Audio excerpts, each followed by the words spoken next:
Dueling Ogres would like to thank Bucky for his pledge of $3 and Chad Good for his pledge of $5 on Dueling Ogres Patreon. If you'd like to pledge for Dueling Ogres Patreon, go to patreon.com/Dueling Ogres. 3 patron tiers include Grazie Bella, $1 or more per month. This tier gets our most sincere and heartfelt thanks for being kind enough to support us. And I helped, $3 or more per month. This tier gets you a once per podcast personal shout out on the show for your patronage, as well as a spot in the credits on each and every livestream, just to let those other SOBs know you love us more than they do. And my special friend, $5 or more per month. This tier allows you advanced access to newly edited episodes before they are released on our website, as well as advanced YouTube link to the live show recording when available.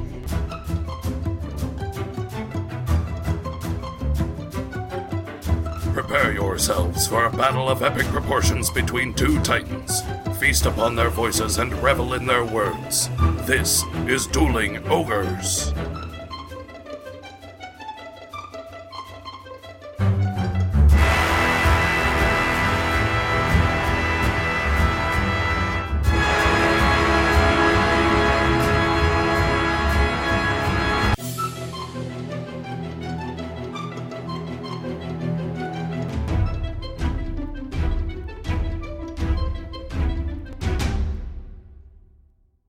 Hello, Ogres, and welcome to episode 196. Thank you for joining us, as always, on this luxurious Monday evening. Earth date, August 19th, 2019. I'm your host, Remington Hitchcock, and with me, as always, is my co-host, Brandon Full. Say hello, Brandon. What the hell is up, everybody out there listening in the listener land? Yeah, everybody getting their listens on with their ear listeners. With their ear partakers. They're just putting little beads of buds into their ears and listening through sound waves traveling through air, bouncing particles around. Perfect. I feel like I was channeling Rick and Morty there for a second. You put into words what I could not. I mean, you did a pretty good job wording. I think I'm going to try talking like that all the time now. Yeah? Just constantly talking like this. Okay. I mean, if that's a gimmick you think will work for you. You think that'll work? I mean, are you going to have those pregnant pauses constantly? It's a good possibility. I'm kind of trying to channel Casey Kasem. A little Casey Kasem, a little fucking Captain Kirk. Like over. It's a good possibility. A good exaggerated Captain Kirk, you know? Yeah. Like where you said good there, like it could have been anything good. Like you could have gone anywhere with that pregnant pause. It's a good piece of cake. Yeah, exactly. It's a good blowjob. You know, because you got to go for that shock humor. Yeah. I can't help myself. It's just funny to say blowjob. I think it's all based on how tired we are. You're probably right. How creative we actually feel. Yeah. I notice the less creative I feel, the more tired I am, the more I just tend to lean towards shock humor because it can be easy. Yeah. Like blowjob farts. I mean, that is funny. Yeah, that's true. I'll give myself that one. Yeah, that was good. You give that to yourself, you humble son of a bitch. How dare you say your own things are funny? That's for the audience to decide. Would you consider yourself hilarious? I think we talked about this last episode. No, we talked about whether you would do stand-up comedy. Well, I also asked you guys if you thought I was funny. Yeah. And Cody said that I brought him some joy. And I said that you brought him some joy. Yeah. Yeah. Yeah. Because, you know, when we've been friends this long, we don't make each other laugh. Yeah. I don't know if I would consider myself hilarious. I consider myself funny. Yeah. But hilarious I reserve for like George Carlin and Patton Oswalt. Right. And even then, I mean, I don't think everything that came out of their mouth was gold as far as comedy is concerned. But yeah, I mean, I could say that. Am I funny? Yeah, you know, he's kind of funny over here. He's got a little bit. It's all right. I mean, I wouldn't invite him over to my sister's house or anything, but... Does your sister require her men to be funny? To be hilarious? To be hilarious, yes. Oh, wow. Uh-huh. Very high standards. Is your sister cute? Is this hypothetical sister cute? Not your sister. Yeah, right. Yeah. I mean, yeah. She's got a lot of Italian in it. And Italian women are gorgeous. Is she interested in having any sort of Jew in her? You just make a fart noise? I did. Didn't know how to respond to that. Answer to that one. Fart. I just like how you were the one who went for the low hanging fruit for that. Yeah. For those of you, okay, so I feel like I should kind of explain this one. Okay. So for many years, back in the day when this was a little more acceptable, never right, but more accepted, we would make fun of Brandon lightheartedly, unintentionally. Well, I mean, it was intentional, but not harmfully intentional, for looking rather Jewish. Because he has very dark hair. He's got the glasses. And Remington. And he has a big nose. And, of course, the old caricatures back in the day would always, very wrongfully and very racistly, picture Jews with very large noses. But it's just something that, stuck in the ether for a really long time. None of it's true. Well, maybe the dark hair stuff, because there's just runs in the genes, right? Yeah. Yeah. And it's very curly, his hair. So I will say that outside of you guys, I've still been mistaken for Jewish or some sort of Middle Eastern before. Yeah. Like not full on Middle Eastern, but Middle Eastern characteristics. Right. So I'd say I'm a little swarthy. Yeah. I'm not hairy, but I'm dark. Yeah. I'm swarthy-ish. So if you ever hear us reference that, that's why. It's a holdover from a different time, and that's what all the old people say. Yeah. It's okay. We're grandfathered in. Yeah. Well, Remington's grandfathered in. I never called myself a Jew. You just did. I disagree. I've got it on tape. Edit that out. No. All right. So now that awkward explanation of why we think Brandon, or why we say Brandon is Jewish, is out of the way, and I feel a little bit unsure of myself. Let's continue with the podcast. It puts that out there. Yeah, it does. It puts it out there. Now I don't have to feel like I'm keeping a secret from the audience. Yeah. You really opened up your heart and shared something. Yeah. Shared something borderline. There's no borderline about it. You're racist, Remington. You are a racist scumbag. I'm not the one who made it up. You are a degenerate piece of shit racist. Wow. Jesus. And I hope somebody throws a milkshake on you. I feel like now I've become not the racist, but the what's the effigy? There we go. Yeah. I feel like I'm the You're effigy being burnt for all racists ever. Yeah. I feel like that's what that has turned into. I hope somebody punches you on camera. Oh, gonna go cry now. Good. And that's my racist Remington bit. Yeah. I will never make another racist joke about Remington. That is a lie. I don't even know if I can go this episode without making a racist joke. Right. About you, not... Yeah. Oh, God. Uh-huh. No. I've been hoisted on my own petard. That's a great phrase. It really is. I'm not sure what a petard is. It's like a pike of some kind? I think so. I don't know. Let's ask Google.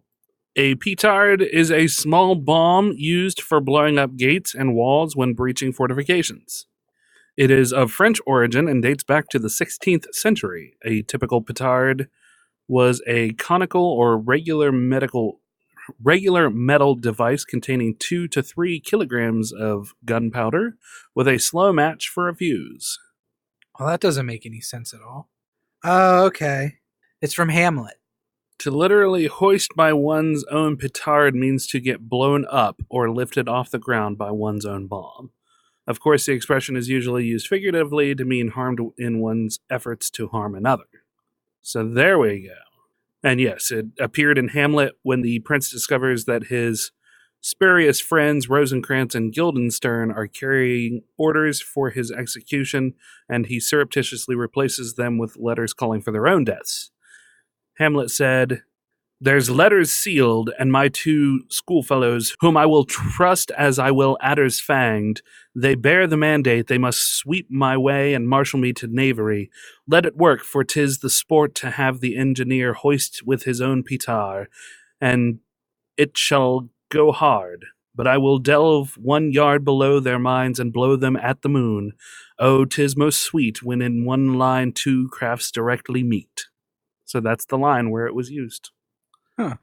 I never claimed to be able to read Shakespeare either. You got to get the cadence right for it. You got to really get the beats right for it. Yeah, I never really spent much time reading Shakespeare in high school at all. It gets tough because I have recently, just because it's challenging to read out loud. Yeah. And you do stumble a lot because, I mean, it's a form of English that's just not used anymore. Ye old English. Yes, ye olden English. So anyway, there's a petard. Now you've learned something.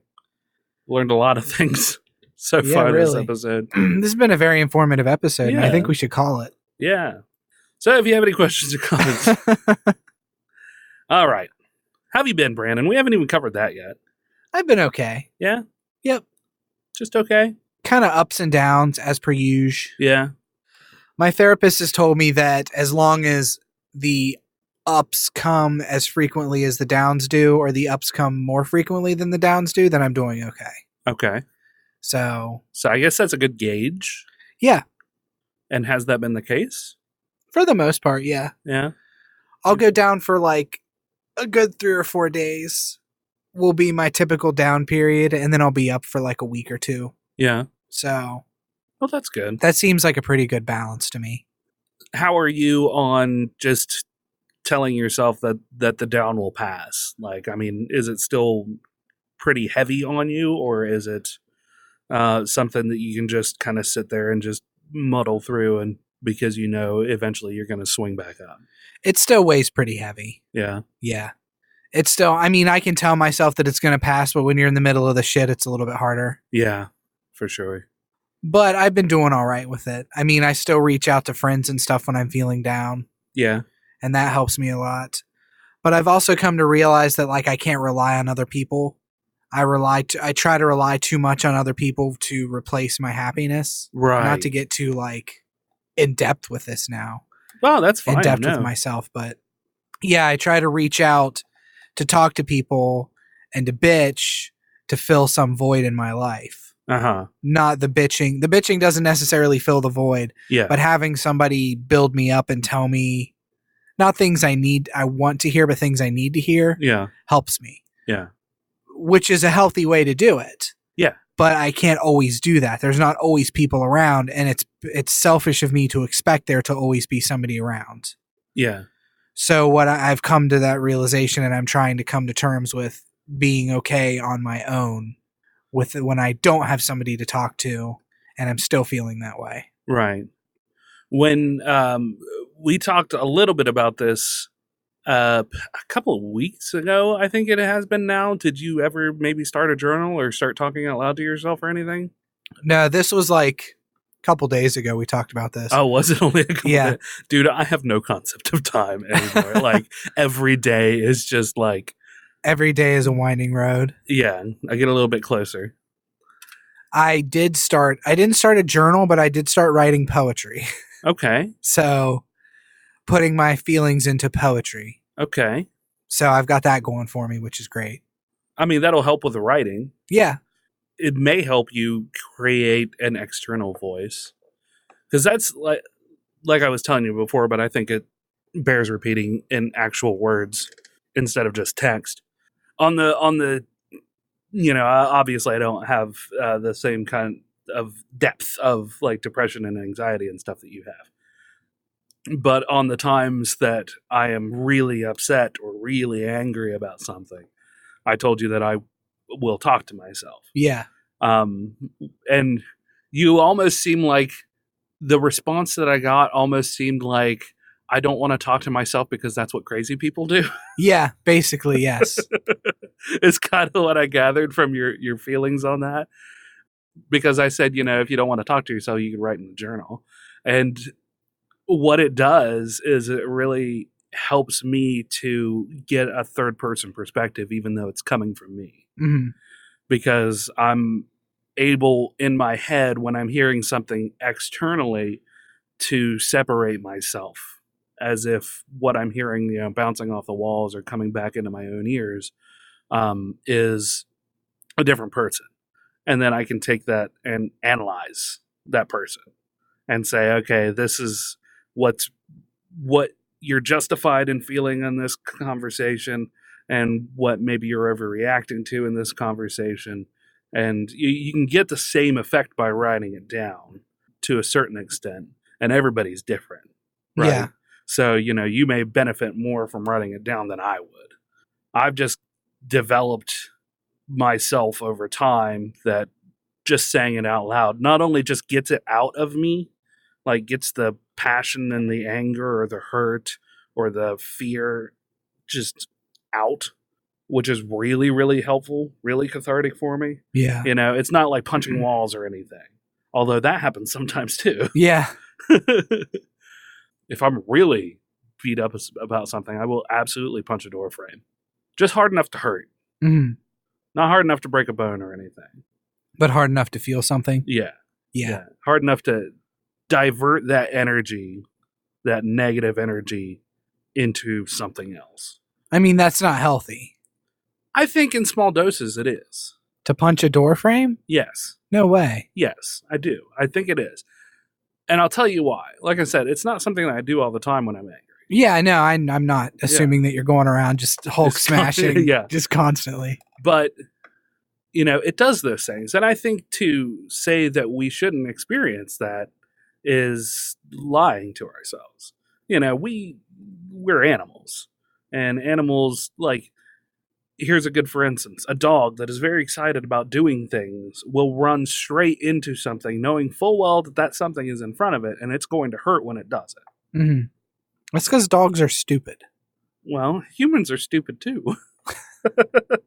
We're all animals, and that's the point, Like, I don't actually think dogs are stupid, by the way. No. We probably have a lot of dog lovers out there. I don't want to... No. I want to keep my Teflon coating. I don't want to... No. Some dogs are straight up stupid. You're not wrong there. But that's also true for some humans. But, I mean, I guess it depends on what your definition of, is it healthy? Like, is it healthy for you to potentially break your hand on something that's unforgiving? No, probably not. Mm-hmm. Is it healthy to take that negative energy and be able to release it to where it's not doing you harm or you're not holding it up to where you blow up on somebody else and then make their life miserable? I think that's okay.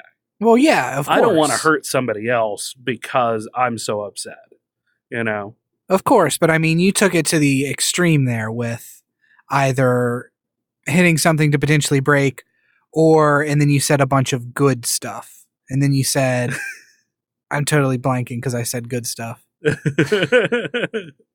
We were talking about punching walls not being healthy. Yeah, exactly. Yeah. You did an either or where the or was way more balanced than the either was. Sure. Am I making any sense? Sure, but isn't that what life's all about, is finding balance? Yeah, but I'm just saying that punching door frames isn't really the way to go, and it's not a very healthy way to deal with your anger. What would be a different way to do it? Punching something that's not going to potentially break your hand. Punching something that's not going to be not doing something destructive. So, okay, I will give you part of that to a degree. Maybe it works out for people that just punching their memory foam pillow works out better. That way they don't hurt themselves. Mm-hmm. I have a degree of control that I can punch something not so hard that I'm going to break my fist. Mm-hmm. Like, it doesn't matter how angry I am. I just want to feel the pain of it. I don't want to hurt myself. Yeah. Not, like breaking bones hurt myself. So when I am angry and I punch a door frame, it's only because I want to feel that sting. Yeah. I want to feel that transfer of energy. I want to feel that negative flowing down out of my arm into the door frame and having that response of the door frame stinging my hand. Mm-hmm. That's what I want.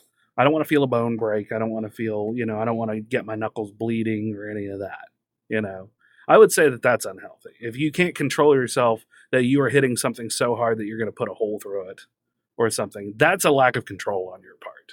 Mm-hmm.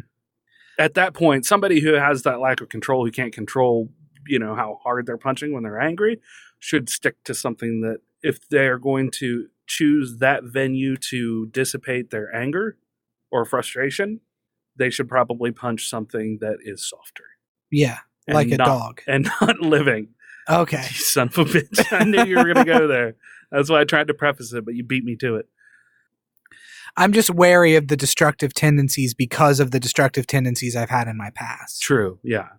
Yeah. That's fair. You've busted yourself up a couple of times. I still have a giant knuckle from where I punched a door frame and broke my knuckle. Yeah. I remember that. Yeah. Yeah. So that's fair. So for you, it would be better to punch something that's a little more forgiving. Yes. Or get those easily breakable karate boards. Yeah. I just break karate boards when I'm angry? Yes. I just come over to your house next time and you just have like rows and rows of boards ready to be broken and then a pile in the corner of broken boards. You would need to come over and hold them for me so I could punch them. Yeah, I'll totally do that. That's what best friends are for. Plus, I'll get to do karate with you. Yeah, we can do karate in my apartment. I love it. I love it. I love it too much. That's good. So yeah, that is how I've been. That's good. So what have I been doing, you ask? Yes, I did, I think. I don't think you did. I don't remember. We got interrupted by Ginger and the puppers. So what have you been doing, Remington? I have been getting ready for school. So school starts this week. This is Monday the 19th. It started for people who have classes on Monday. Mine don't start until tomorrow. So I guess we'll preface this early. Expect a sporadic schedule. Yes. Because I don't know how much homework I'm going to have. I don't know how much time, if you remember last semester, we put out considerably fewer episodes just because I am a procrastinator and I tend to wait until the last minute to get all my homework done and spent a lot of late nights. And now I will have a job on top of it. So this semester is going to be a little more challenging. Yeah, it is. Because I only had like 12 or 14 hours last semester and I wasn't working. Yeah. Like, I mean, you were just going to school. Yeah, I was just going to school. So now I'll be working on top of all of that. And it's funny because I'll make it work. I know I will. But it's funny, like, when you have the priority of doing something and how much time you waste outside of that. Yeah. Like, for me, like, I have a very poor awareness of my time usage. And I tried to dial that in. But as far as I got, the only thing that I really took away is that I do not manage my time well. I get very easily distracted by things. I will lose track of time doing things. And I'm just not good at it. And I genuinely think that the only way that I'd be able to actually manage it better is if I had somebody constantly looking in on my life going, hey, are you being productive? Yeah. Well, that's the thing is even when you're not doing stuff that you're supposed to be, you're still being productive. Yeah. You're just being productive on things that aren't what you should be productive on at the time. Yes, that's true. Like, I just finished a raid hype video for somebody. And, that's something constructive. I learned things while doing it, and that took some time. Yeah. And I'll be paid for my work. So, it's something that it's a skill that I'm using to make money, which is nice. But, there was a lot of time involved in me researching how to do the techniques that I wanted to accomplish and then executing those techniques. Right. So, and I am a lot more familiar, I'm doing this in Adobe After Effects. I'm a lot more familiar with Adobe products in general and Adobe After Effects than I used to be, so it's a lot easier for me to find the bits and bobs now. But in this particular thing, there were a lot of use of expressions. So these are like loosely based JavaScripting. So just kind of like singular commands that are Okay. loosely based on JavaScripting, but just knowing the commands and knowing what they do and knowing where to put the values that need to be modified. Yeah. So just as a for instance, there's an expression called wiggle, and wiggle does exactly what you expect it to do. It wiggles whatever the graphic or text or the item is. So if you type in wiggle and then open parentheses value 2/10, and then close parentheses, it's going to wiggle that item by like 2 on the x-axis and 10 on the y-axis. Oh, okay. Okay? So, and I don't even know if that's right. so I was just kind of basing it off of what I knew there, or what I think I know.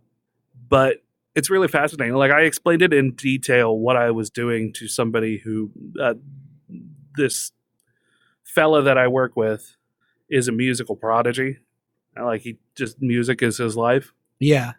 And I was explaining to him how in After Effects you can take a piece of music and you can convert basically the waveform into keyframes.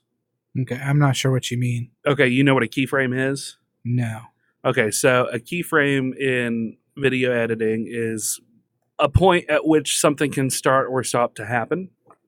It's what tells the program when to start doing something. So let's say you have 5 seconds of video, okay? Okay. And you have the Dueling Ogres logo in the middle of the video, and you want it to fade in and then fade back out in that 5 seconds. Okay. Okay? You're going to set a keyframe at the beginning of the video for the opacity to be 0. And that means that it won't show the image. Right. So the image is still there, it's just see-through. Mm-hmm.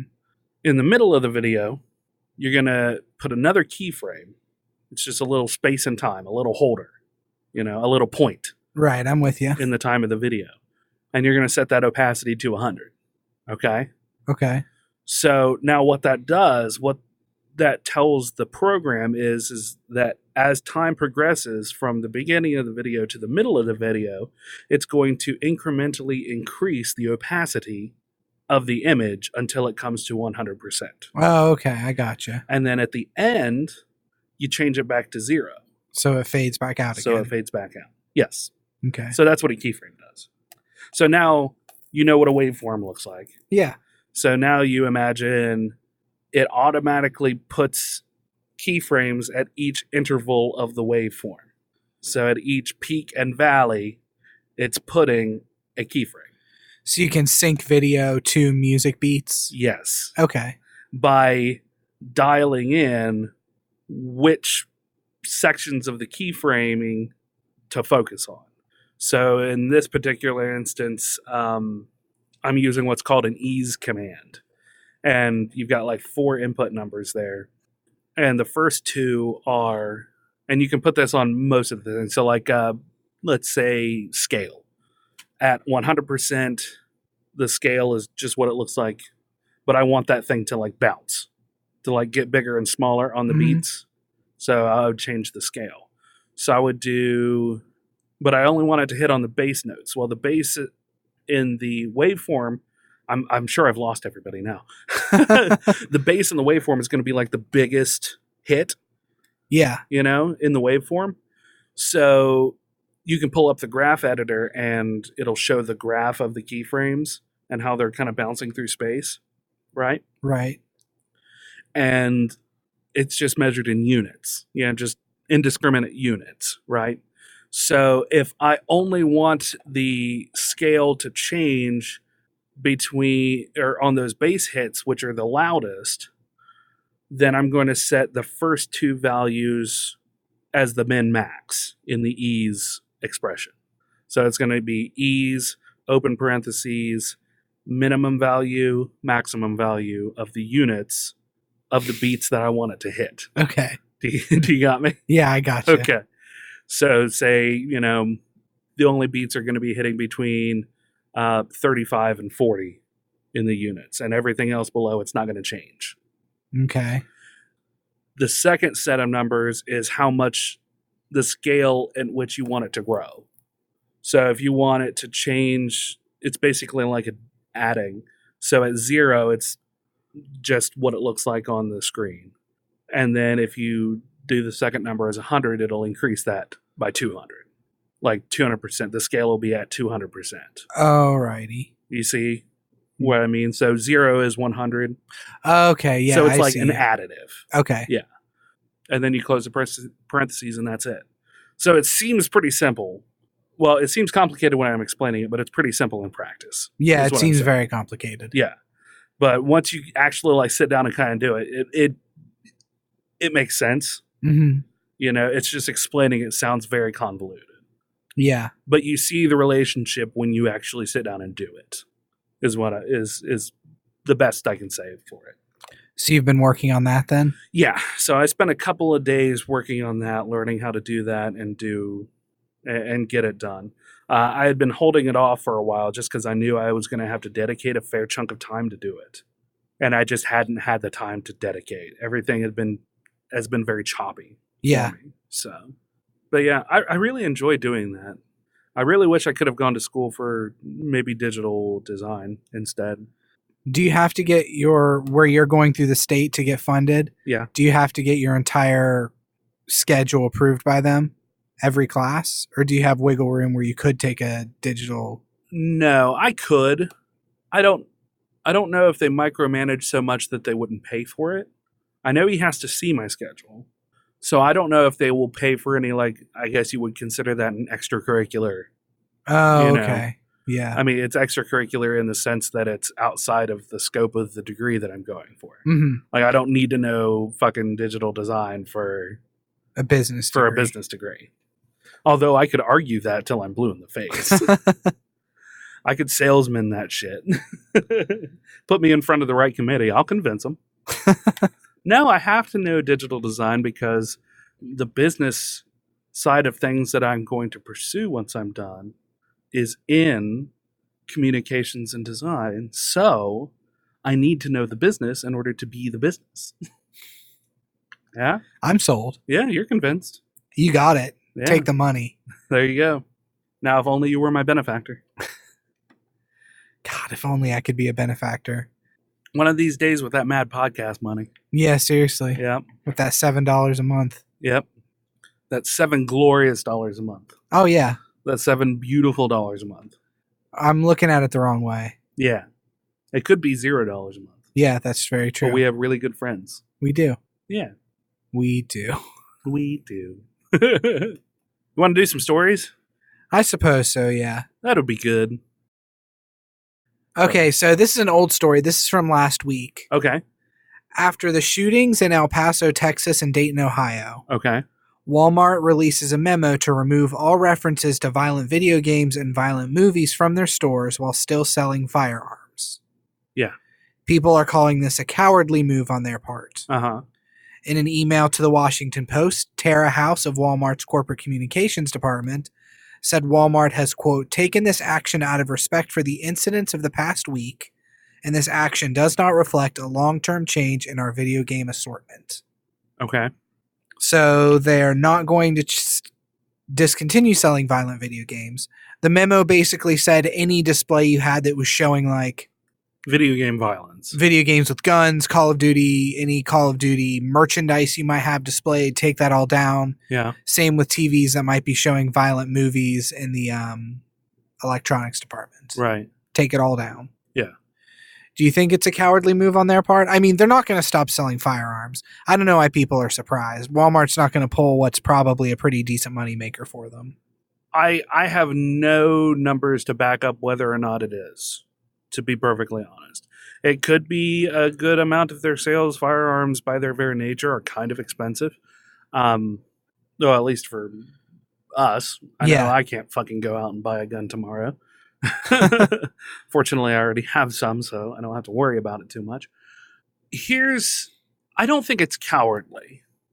I don't necessarily think it's necessary. I guess as a show of respect to what happened, it's a little confusing because that's going back to the old argument of just because they played video games made them violent, and that's, a causal relationship, Yeah, video games do not cause violence. They've done enough studies now to show that video game violence does not translate to real world violence. Yeah. Taking down maybe the graphic content that might trigger some people, I think is fair. Because let's be realistic, some of that you see, you may see aliens getting their heads blown off, or, getting ready to be in the act of engaging in battle. You don't see that on weapons merchandise. You'll see one guy just holding a gun calmly in a safe fashion, pointing, either straight up or straight down, out of the way, not at anybody. Yeah, I guess that's true. You don't see somebody with a machine gun posing menacingly. Yeah, exactly. In advertisements. Exactly. So, that's part of the selling point of the violent video games is you are getting ready to see main characters engaged in action against a target. Mm-hmm. You don't see that in the marketing for firearms for that very reason. You don't want to encourage people using firearms against other people. Yeah. I mean, worst case scenario, you may see a hunting rifle with one side of the box, a man looking through a scope, and then there's a target in the middle of the box, and on the other side is a deer. And that's about as close to killing something as you'll see on marketing on a box. Oh, really? See, I'm not familiar with firearm marketing at all. Yeah. And I mean, that's just going off the top of my head. It's not like I go into the firearm section of Walmart and look at their marketing all the time. Yeah. Their box marketing. Although now that I think about it, maybe I should. Because then I can add more validity to my argument. Yeah, I'm kind of curious. But just basing it off of, what I've seen in the past and what I can vaguely remember, that would be the worst that I could ever think of that would be on a box. Mm-hmm.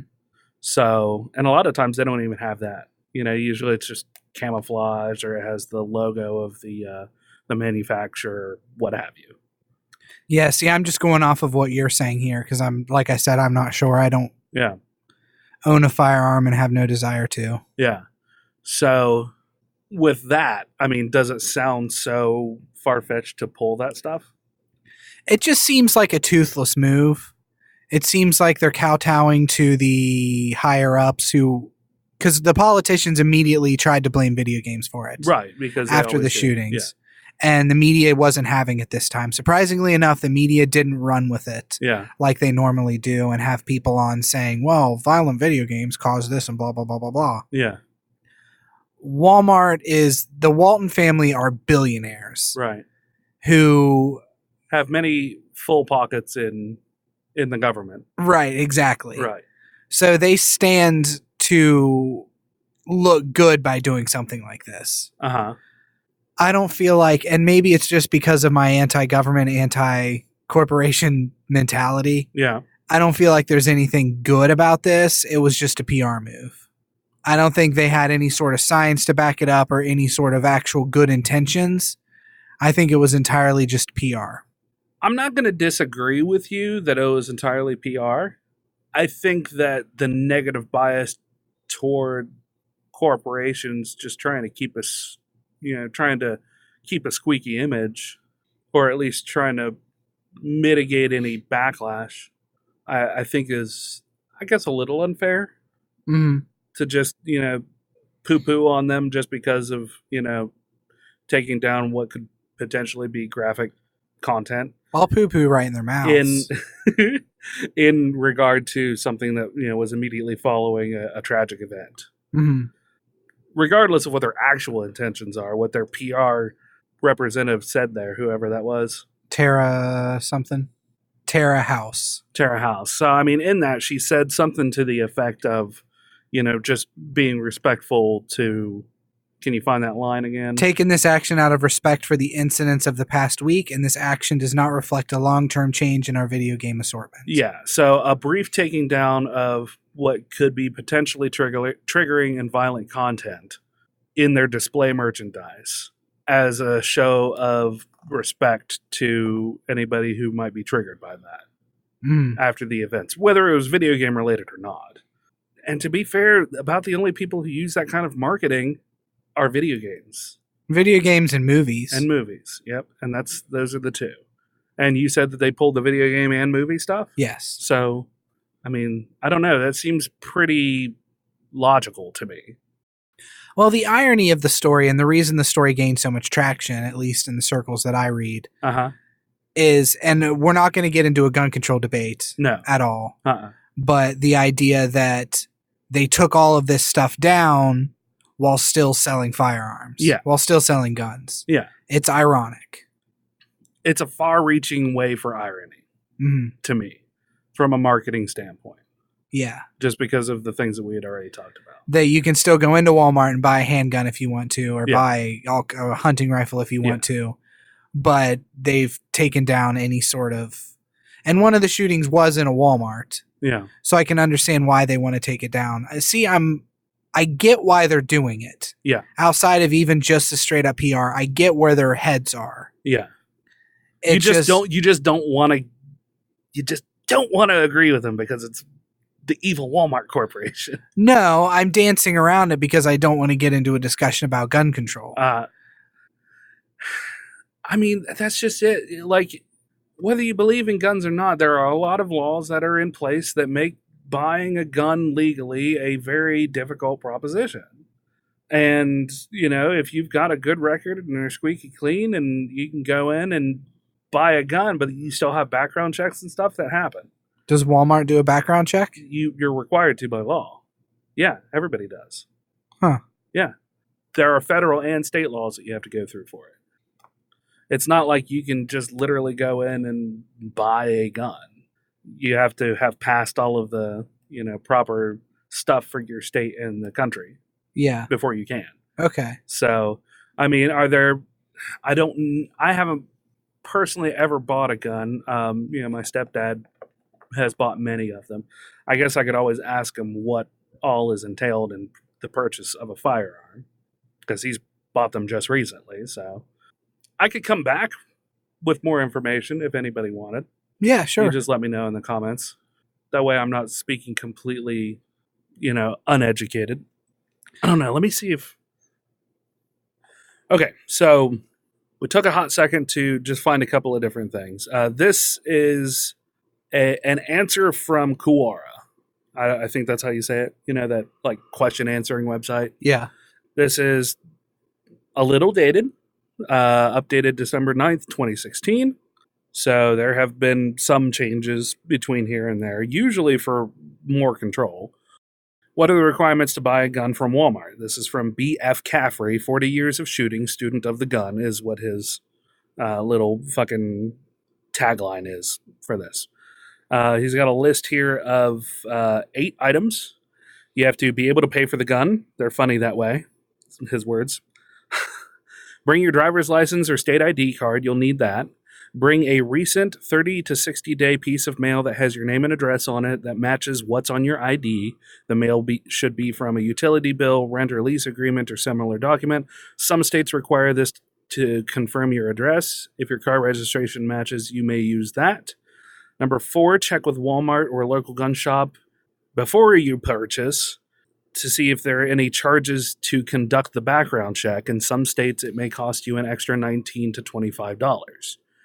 Also, ask the above if any special documents are required. Some states or jurisdictions require you to have a permit to purchase or some other document, such as a firearms owner ID card in Illinois or a firearms safety certificate in California. Costs for these are extra, and you may need to obtain the document in advance. If buying a handgun, bring a lockable gun case or purchase one from Walmart with an inexpensive padlock or key lock. Most states require the gun to be in a locked container when transporting it. Do not assume that the glove box or console is a legal locked container. Huh. You will also need to be able to answer no to the following questions on Form 4473, which is the United States Department of Justice Bureau of Alcohol, Tobacco, and Firearms and Explosives Firearms Transaction Record. So the ATF's firearms transaction record. Okay. Okay. The following questions are you under indictment or information in any court for a felony? Have you ever been convicted in any felony? Are you a fugitive from justice? Are you an unlawful user of or addicted to marijuana or any depressant, stimulant, narcotic drug, or any other controlled substance? Who's going to answer yes? Who's going to do all of that? Well, let me get through it first. And then answer yes to I am a user of marijuana. Let me get through it first. Because you fill this out and then it gets shipped off. Have you ever been adjudicated mentally defective or committed to a mental institution? Have you ever been discharged from the armed forces under dishonorable conditions? Are you subject to a court order restraining you from harassing, stalking, or threatening your child or an intimate partner or child for such partner? Have you ever been convicted in any court of a misdemeanor crime of domestic violence? Have you ever renounced your U.S. citizenship? Are you an alien illegally in the United States? Another question that you probably are not going to answer no to. Yeah. And then, after that, the dealer will contact the FBI background check system for an approval to release the firearm to you. If you live in certain states like California, there may be a waiting period before you can take possession of the firearm. So in some states, is it a little more convoluted, where you have to have like a specific firearms ID? Yes. In some states, you're required to pay for your own background check. And in some states and jurisdictions, there are Walmarts and like Dick's Sporting Goods that do not carry firearms. So not all Walmarts carry them. Right.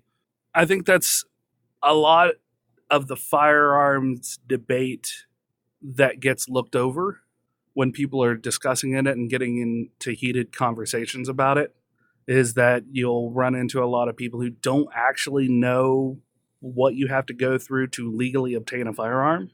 Yeah. And, you know, if your shit all checks out and you can walk out of there that day with it, you know, you don't have a waiting period, you're in a state that doesn't have a waiting period, that just means that you're a responsible gun owner, theoretically. Theoretically. Could I walk down or drive down to Walmart or any gun place and purchase a firearm today? Maybe. But I've also never been convicted of any felonies. I've never had any domestic violence disputes. You know, my record's pretty squeaky clean. Yeah. And on top of that, I have firearm training and I'm responsible with a firearm. Do you have a permit? No, but I don't need one because all of the guns that I owned were grandfathered to me. Oh, okay. So, and but I don't have a permit to carry, so I don't.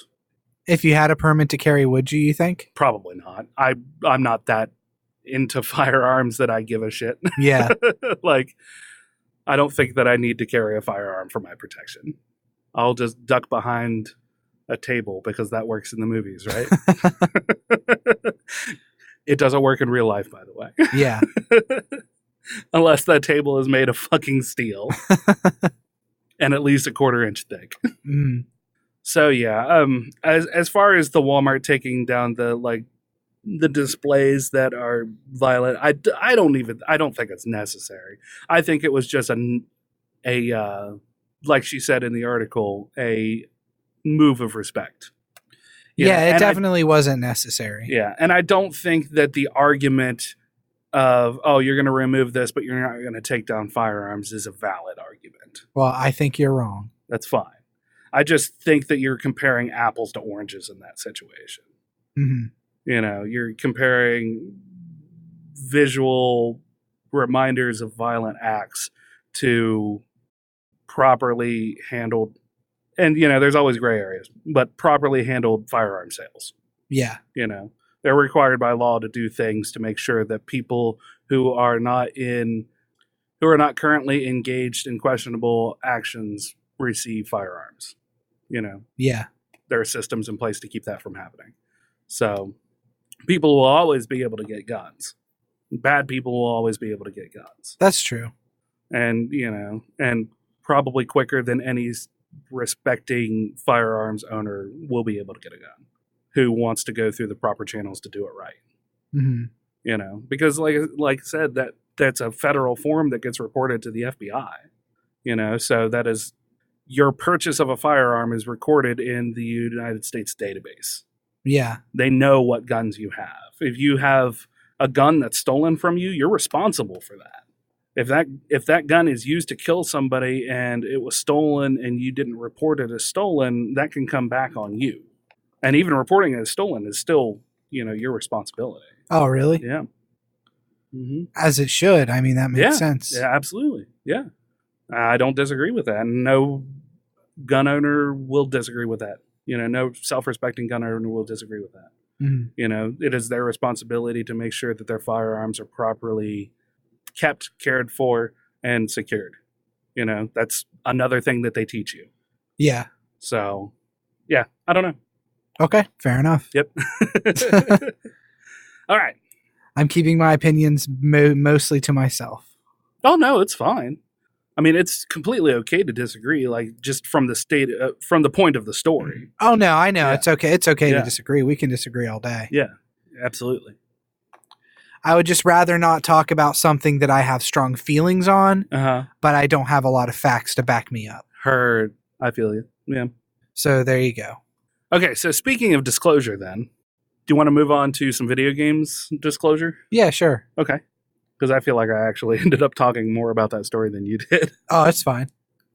According to the Entertainment Software Association, Microsoft, Sony, and Nintendo, beginning in 2020, are adopting policies that will require game developers and publishers to provide the, quote, relative rarity or probabilities of obtaining randomized virtual items in their games' loot boxes. Which effectively means that loot boxes in video games will now have to disclose the odds of what you're going to win. Yes, and I think that's fair. I think it's fair too. From a lottery standpoint, they're required to tell you the odds of you winning. Mm-hmm.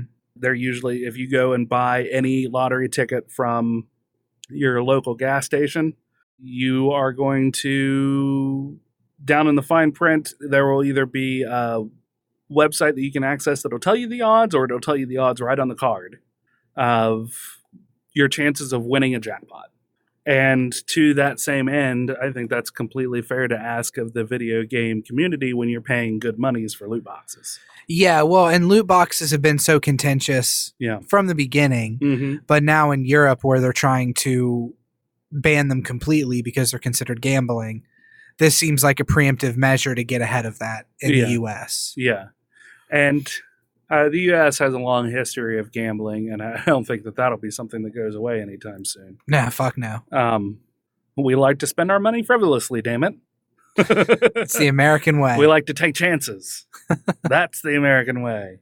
And there's this, there's of course gambling addictions and stuff, but even if you're not addicted to the feeling, it's still nice to have that feeling of a chance of, or when you actually get the thing, when you get that one fucking super rare item that you had been pining over, that you'd been buying loot crates for, or loot boxes for, and all of a sudden, or even if it's not something that you're actually paying for, like say in World of Warcraft, when the drop rate on the super special rare mount was like 0.001%.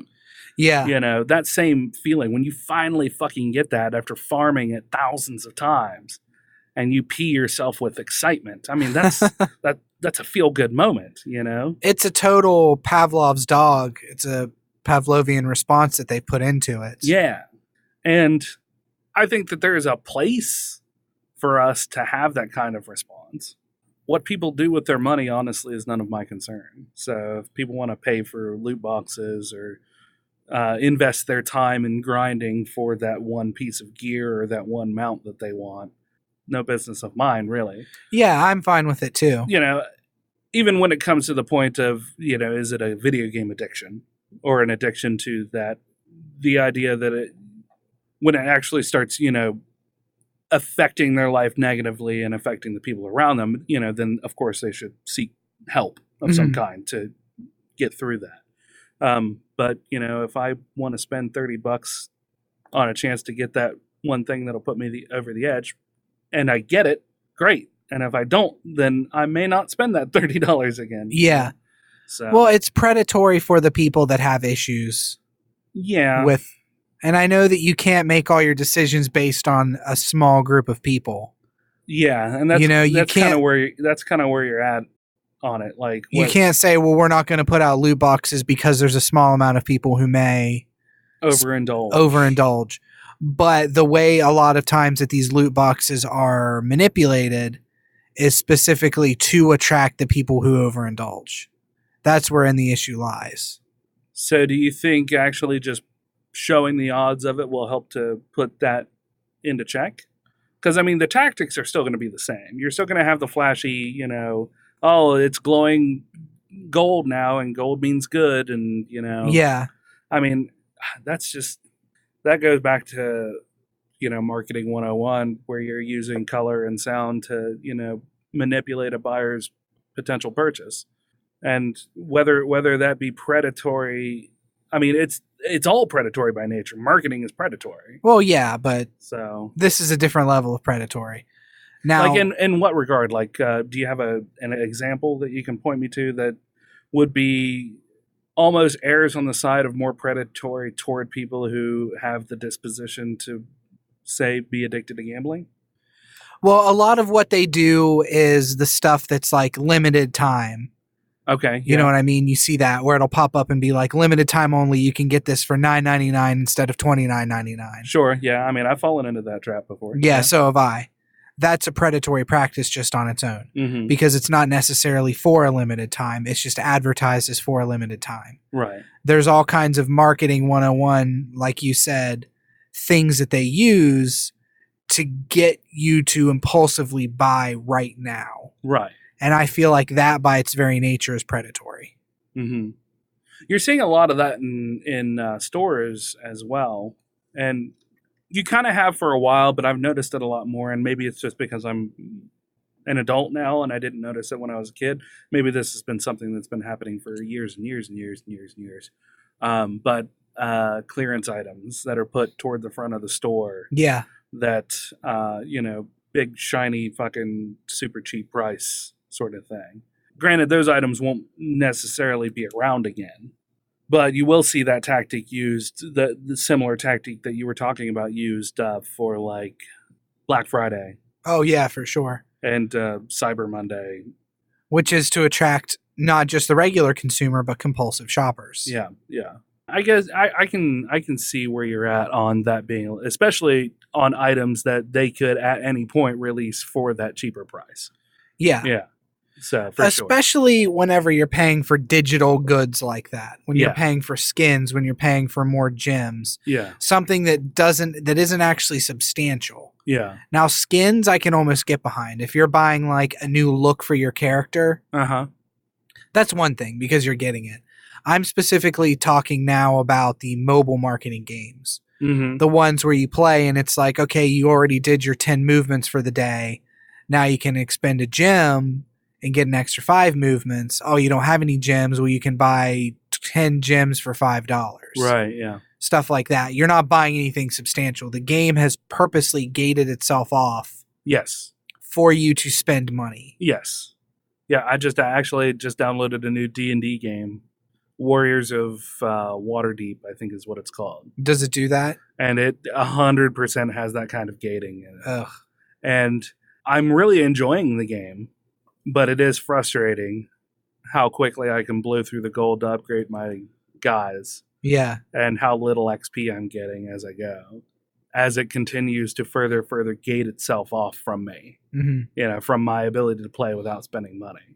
Have you considered spending money? Have I considered it? Yes. Have I? No, Yeah. because I don't have the money to spend for it. So Are you spent money on games before Oh though, yes. right? Oh yeah. Like Sure. I have. Mobile games? Uh-huh. I've spent money on Pokemon Go. I think I spent money once on the I don't remember what it's called, but another game that I had for like gold or gems Okay. or whatever, whatever currency that they're using. And it was a good deal as far as it goes. But it's not something that, like, when it comes up, and it does come up, it's like, oh, you can get this now. You've unlocked being able to buy more gold for less. Yeah. Is the temptation there? No, because I know how much I have in my bank account, and I know I can't justify spending the money on a game when I could go out and buy, some food. Yeah. So, and of course, that's the differentiation between, somebody who doesn't have the compulsory need to satisfy that addiction.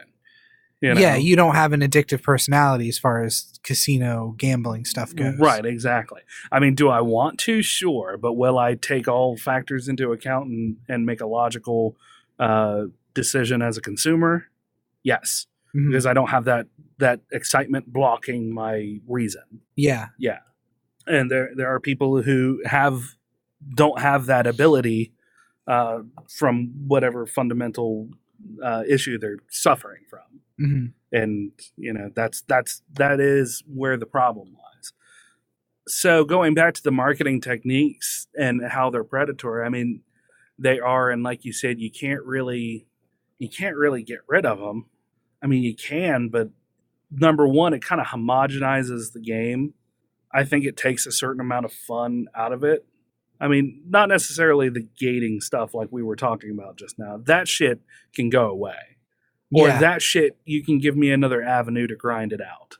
Like, don't make my only avenue be purchasing stuff in order to progress in the game. Which is what they do. Yeah. And that's bullshit. Yes. That's 100% bullshit. Give me, if I want to spend $0, but 4 hours of my time grinding a lower dungeon to get the gold that I need to level up my dude, then let me do that. Mm-hmm. Don't fucking gate off those weaker dungeons to where I can't get them. Yeah. Case in point in this Waterdeep game, they have kind of a gauntlet where you have a free run once a day of the most recent dungeons that you'd completed, and then any of the ones previous that are like 50 gold for this first one, 100 gold for the second one. So the way the gauntlet works is that you go through it and it's really easy, and then you go through it again and it progressively gets harder. Yeah. They increase the challenge rating of the monsters, right? Okay. So pros and cons to it, it seems like so far, and I've only gone through a couple of the dungeons, but it seems like there is a room in each of the dungeons that is gated off because you're not high enough level yet. Okay. So that's the incentive to go back and run that dungeon again once you get to that level, and you can get that extra room. And it was a substantial boost in my stuff. I got 450 gold from it. Damn. Yeah, and it was okay. I mean, you can blow through that 450 really quickly because as you're leveling up your gear, you have to spend the money to level it up. Yeah. So that you can get gear, but you can also level up your gear. So there's common, epic, rare gear that you can get for each character. There are also sections that are specific to a character where if you beat that room, that character gets a boost in materials to level up their gear. Mm-hmm. So there's two ways that they gate gear progression. Number one, by paying for it, and number two, by gathering the materials to get it. Oh God. Yeah. So it's not too bad, but the drop rate is weird. Abysmal. Yeah.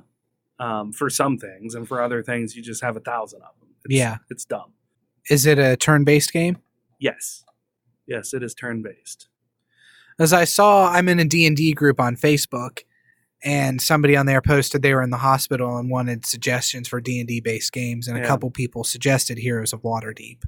Mm-hmm. And I mean, as far as mechanics goes, is it anything like D&D? I would say no, but it has the skin, of Dungeons and Dragons. Yeah. Right. So I don't know. Anyway, I got off on a tangent about that game, and now I don't remember what I was talking about. So yes, I'm glad to see, and I would like to see mobile games go to this as well, where it shares the chances of, something being dropped in the game. Yeah. If you can see the loot beforehand, but you can't access it, what the drop chance of getting that loot is. Especially if it's a loot-heavy game. Yeah, that would be very beneficial. Yeah. And that way you can at least know what you're trying for. So, to that end about the loot boxes, Michael Warnecki, the ESA's chief counsel of tech policy, made the announcement during a workshop on loot boxes hosted by the U.S. Federal Trade Commission. Quote, I'm pleased to announce this morning that Microsoft, Nintendo, and Sony have indicated to ESA a commitment to new platform policies with respect to the use of paid loot boxes in games that are developed for their platforms, Warnecki said. Specifically, this would apply to new games and game updates that add loot box features and would require disclosure of the relative rarity or probabilities of obtaining randomized virtual items in games that are available on their platforms. Warnecki said that in addition to the major console manufacturers, many of the leading video game publishers who are members of the ESA, the trade body that represents the gaming industry, will, quote, implement a similar approach.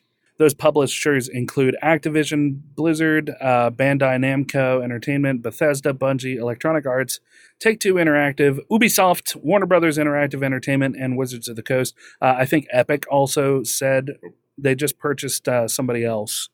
Either somebody else or somebody else's game, and they said that they would also implement the policy as well. Okay.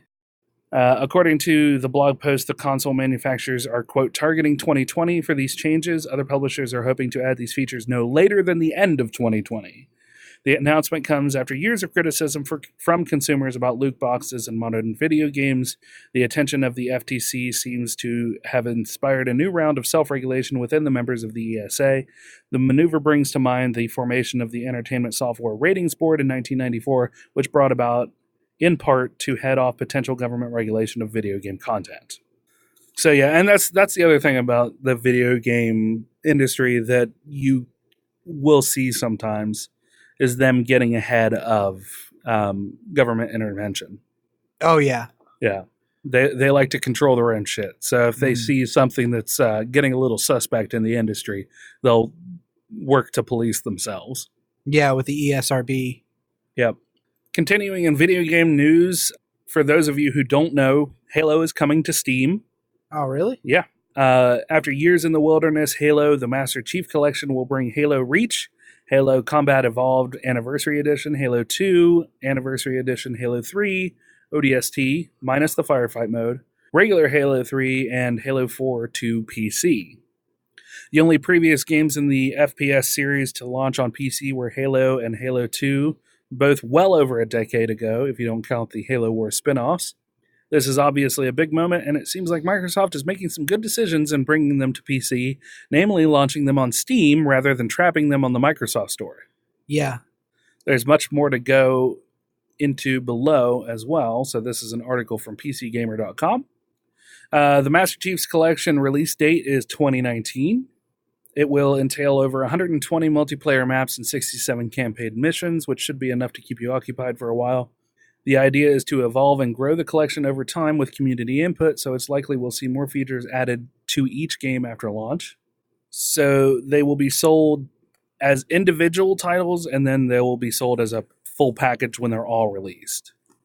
So if you want to get them, bit by bit as they're released onto Steam, you can, or you can just hold off and probably get them at a slight discount when they release as a full collection. Yeah. The Halo games will be released in chronological order on the PC according to the series lore. The order is as follows: Reach, Combat Evolved, 2, 3, ODST, and 4. So that's chronological order, even though Reach came out considerably later, right? Yes. Chronologically, it was like a precursor to Combat Evolved. Yeah, I think it was. Co-developer Splash Damage suggested in its newsletter that all games will arrive on PC before the year's end.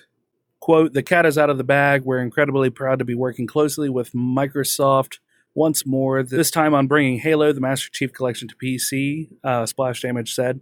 Halo Reach is coming first with the rest of the titles scheduled throughout the year. They're going to be testing Firefight, but it is not ready for release. It's been pushed back, though they say that it hasn't been pushed back much. It will feature support for 4K, HDR, and proper mouse and keyboard support, something that they have been touting on the Steam entry for ever since it was announced. Halo with mouse and keyboard must be crazy, too. Yeah, for sure. 343 says providing great mouse and keyboard control is a top priority, and they're aiming for a balanced, fun experience for the PC. Also in the works, supported plan is 16:9, 21:9, 16:10, 3:2, and 4:3 display modes, as well as 144 hertz displays. The plan is to support uncapped frame rates, but it's also been cautioned that this depends on what is feasible for the game in question. Field of view sliders are also planned, though functionality could vary based on the game. In another article I was reading, they actually showed some screenshots of like the field of view, and it looked like you could actually pan out where the heads-up display is. So like you can have your shield and stuff all the way in the corner on, like, this was a wide view curved monitor. Oh, okay. So like about as big as my two monitors here, which are I think 24-inch monitors. So that ultra wide view, and you could either have them put up in the corners or you could have it more centrally located. That's neat. Yeah. Is this something you would buy? Yes. I mean, money's obviously you don't have a lot of money right now and blah, blah, blah. Right. So I speak hypothetically. Right. Yes, this is absolutely something I'd buy. I loved Halo. I loved playing Halo. I loved playing Halo with my friends. I loved fucking around in building modes. I loved creating maps and game types and fucking playing Griffball. Yeah. God, so much fun. And so much fun with Halo. The amount of time that we spent playing Halo together was insane. Yeah. Multiplayer or even just the co-op. The co-op was a blast. Yep. Halo, I hate to say like, oh, it was part of my childhood because I feel like it's cringy when people say that. But Halo was absolutely part of my childhood growing up. Yeah, for sure. And a lot of people's, and it's great to see it coming to PC. Split screen co-op, a staple of the Halo series, seems less certain on the PC.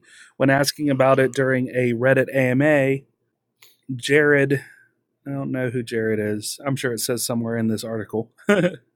Jared has this to say: this one is tricky, and the team is still looking at what can be supported. So probably no. On Probably split not. screen. And that's just it.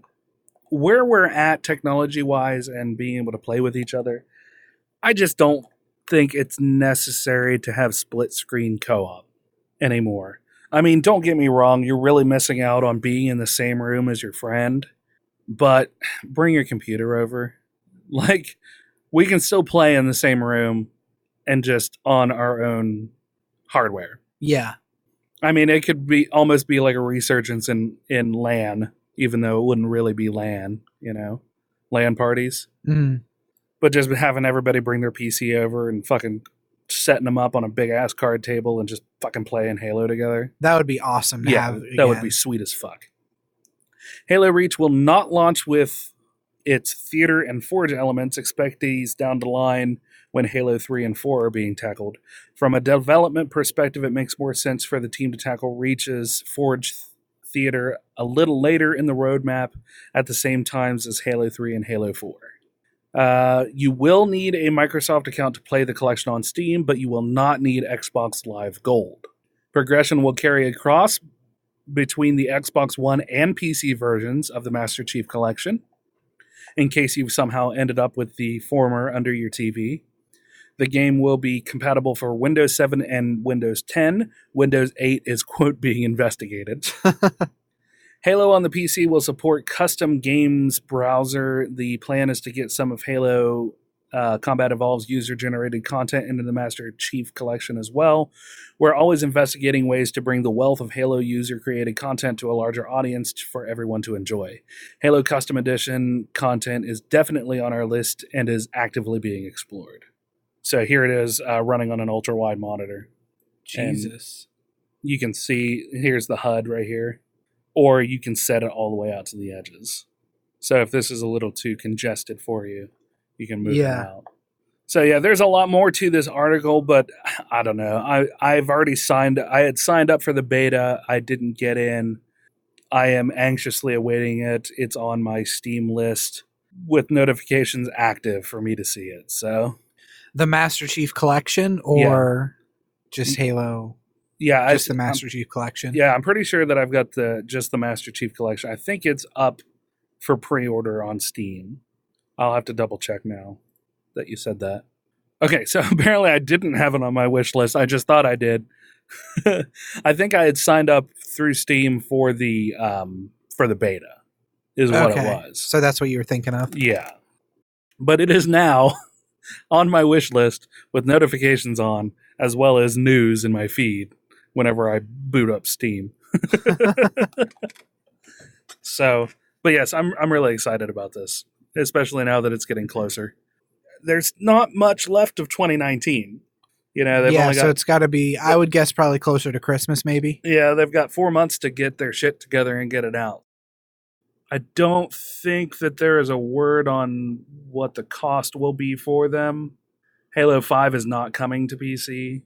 It can't be that much because the Master Chief Collection is $59.99. Is it?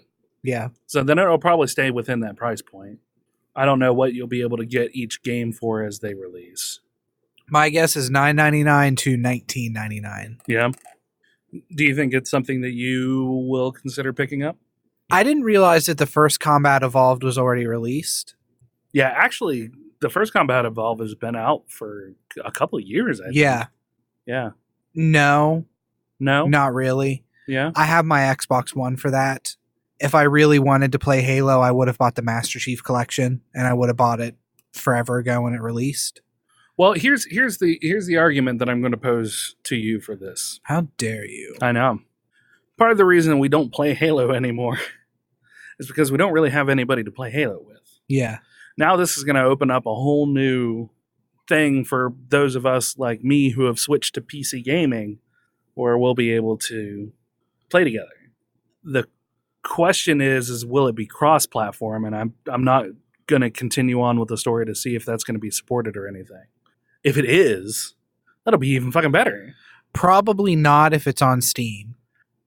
But it's still going to be available through the Microsoft Store. You still have to tie your Microsoft account to it. And it does have cross progression, didn't they say? Yes, and it has cross progression. So So it might be.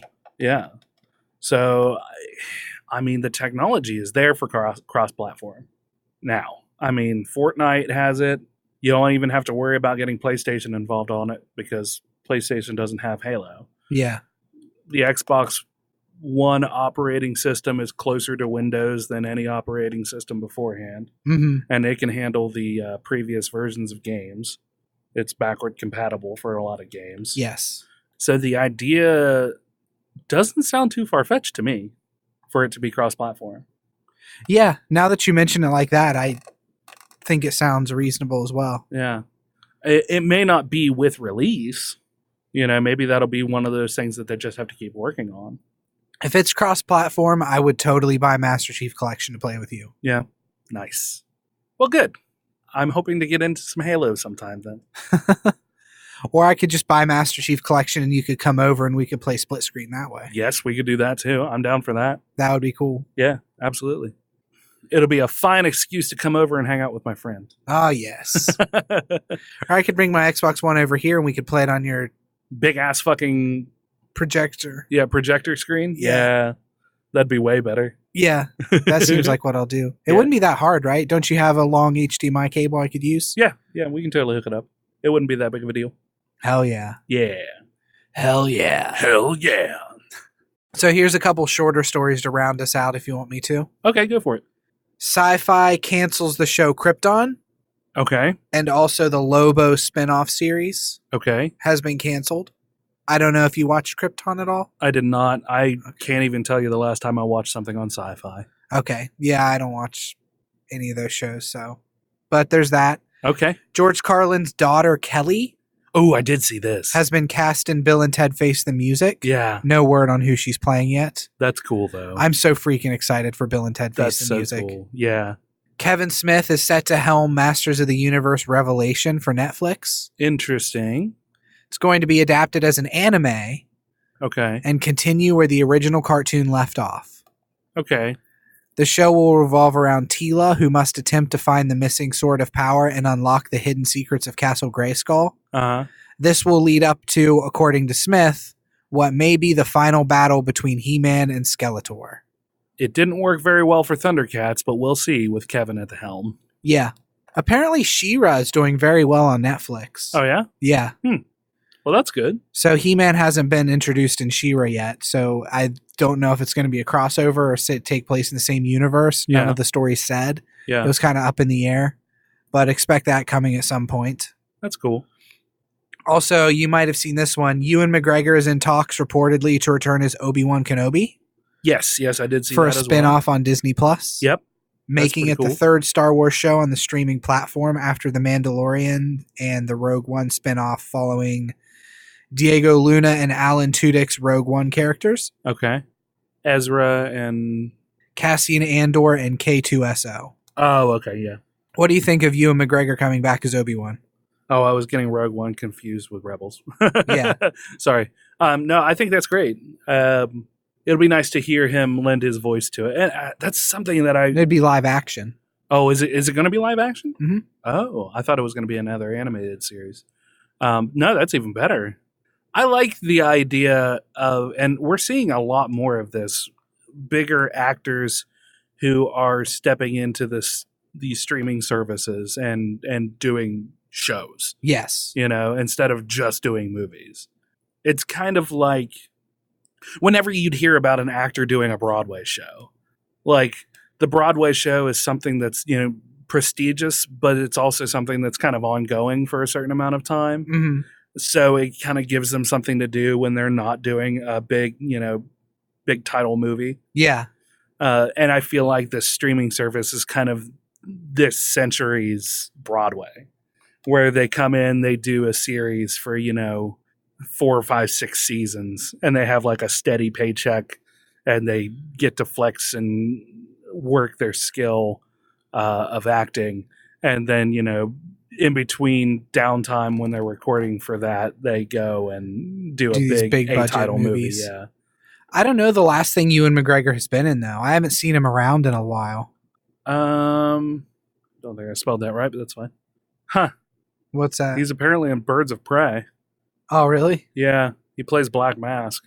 I didn't know that. Christopher Robin was the most recent thing that he had done.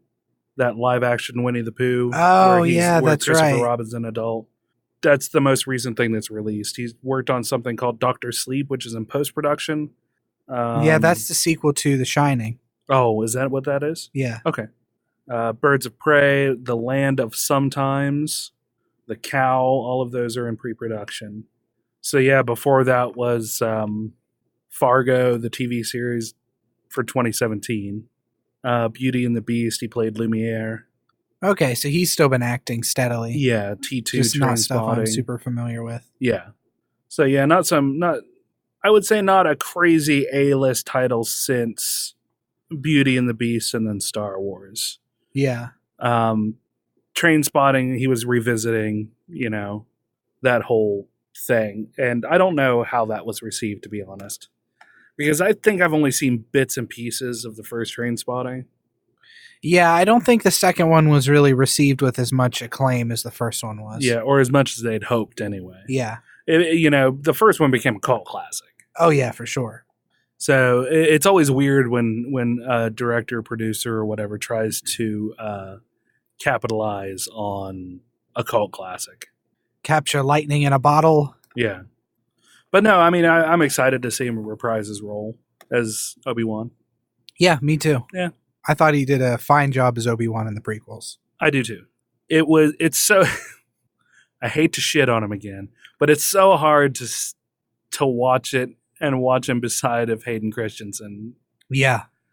And take his performance seriously, because with the off-putting beats that Hayden Christensen had, stacking up against Ewan is like, it's kind of a night and day thing, and it really takes away from Ewan's performance. Oh, yeah, for sure. Yeah, so, but like you said, I think if you can separate the two, I think his performance was fine. As Obi-Wan? Yeah. Oh, yeah, definitely. All right, so I had a couple more things, some science stuff, maybe some CW stuff. Let me do the CW one real quick. This was from a couple of weeks ago. It's kind of old news. Bucky talked about it a little bit when we had him on. We now know the Crisis on Infinite Earths crossover and when it'll grace our TV screens. This comes from comicbook.com. Like I said, it was a couple weeks old. Supergirl, Sunday, December 8th at 8. Batwoman, Monday, December 9th at 8. The Flash, Tuesday, December 10th at 8. Arrow, Tuesday, January 14th at 8. and Legends of Tomorrow, Tuesday, January 14th at 9. So 3 of them in December, and then there's going to be a 1 month gap. Yeah, close to a month gap between Arrow, and I believe that's the last season of Arrow as well. So they'll do the crossover event, and when everything comes back, there's that break for Christmas, that little Christmas break that happens. Yeah. As it stands now, the television adaptation of Crisis is shaping up to be a television event unlike any other. The press tour also reveals the characters from Black Lightning will officially be part of the event, as well as the iconic Batman voice actor Kevin Conroy as Bruce Wayne. They join Brandon Routh as Kingdom Come Superman, John Cryer as Lex Luthor, and Robin actor Burt Ward in a currently unknown role. So we might actually see him come back as Old Man Robin. That would be interesting. Yeah. Great Scott, Batman. That was Burt Ward, right? Yeah, that was Burt Ward. Okay, You got it. Who's that from? Mark Guggenheim. Quote, basically, we're going to begin, this is an exclusive, we're going to begin with the way Crisis on Infinite Earths, the comic, begins, which is the destruction of various parallel universes. And the goal is for us to adapt key moments from the comic, those sentimental moments. Arrow producer Mark Guggenheim told comicbook.com last month. Yesterday, I pitched to the network what the story was going to be, and the best part of the pitch, we have a board that DC made up for me, which I hate the way this guy talks if these are exact quotes. Jesus, you sound like such a fucking salesman.